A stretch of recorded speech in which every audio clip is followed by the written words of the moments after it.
Hallo und willkommen, ich bin Meister Lenze and you're watching Get Germanized. Is studying in Germany really free in 2018? I am bored. What should I do? Ich weiß. Get Germanized. I've made a video about this topic in the past where I have said, studying in Germany is free to a degree. And what does it look like in 2018? Are there any changes? And I know that many of you guys are still interested in this because I get this question over and over. So I thought I'd just update you for, those people who haven't seen the old video. I'm going to link that in the video description as well, though. While it is true that many universities don't have study fees anymore, there is often still a semester fee, which might be around 200 to 300 euros, depending on the university. Some universities might not even have that anymore, but that is usually still the case. That includes fees for the public transportation ticket, which many universities offer. In that state, if you have a ticket like that, you can basically use all public transport for free. That includes trains, buses, and so on. No taxis, sadly, but that's understandable, I suppose. So, public transport is included in this semester fee. What else is included? Well, copy paper fees sometimes. It really depends on the university what they want to charge you for. That's still up to them mostly. And of course, on top of all of that, if you are a student, you will have to live somewhere unless you live at home and then travel there with the train, which I did as well for some time because it was cheaper. Like I said, the ticket is for free or you pay for it, but kind of like it's included. You have to pay anyway, so no additional cost for living, at least in that sense.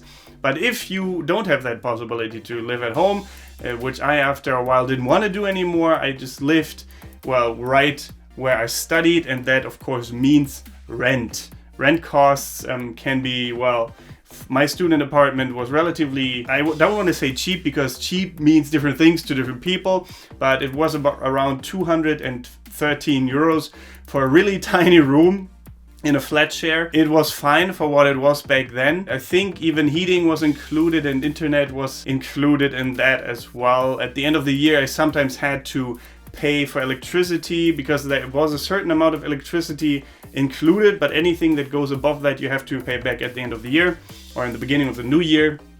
So that's what I paid basically, which was fine. And of course, on top of that, food and water and all of that kind of stuff, like what you drink, what you want to do, like going out, activities. If you want to join the gym, you have to include that, of course. And sometimes internet isn't included in your rent. Sometimes heating and stuff like that will be added on top of the rent price, so definitely keep that in mind too. Also, language courses might cost you money depending on which kind of language schools you contact.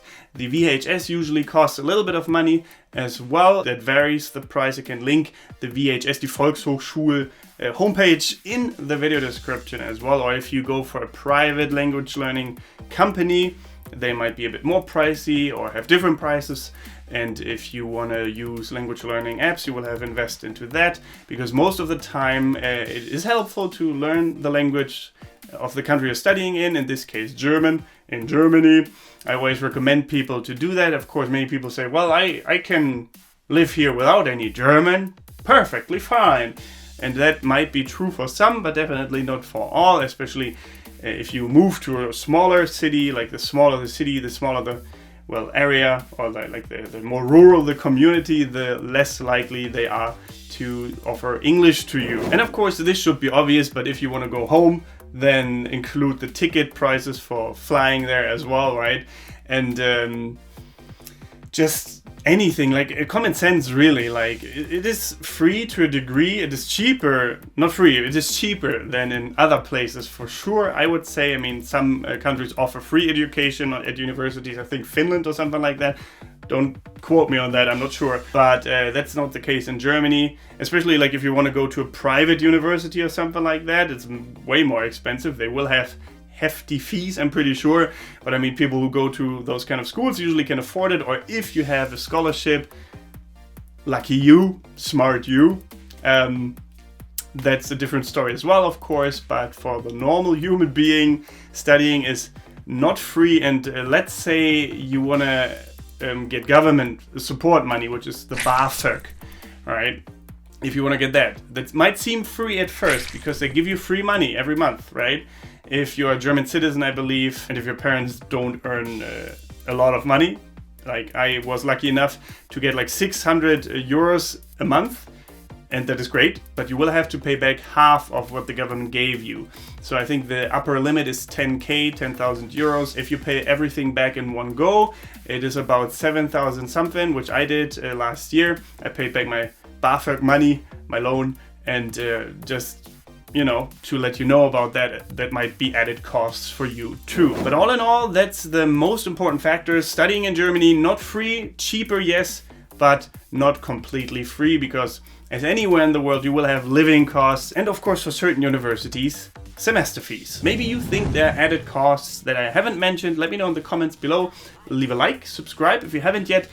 Consider supporting me on patreon.com/getgermanized and becoming part of the German-Lead. Basically the people that sponsor every single one of my videos and make it possible for me to bring you new videos every Wednesday, Friday and Sunday at 8 p.m. CET. And apart from that, thank you very much for watching. Don't forget to get Germanized. Goodbye and auf Wiedersehen.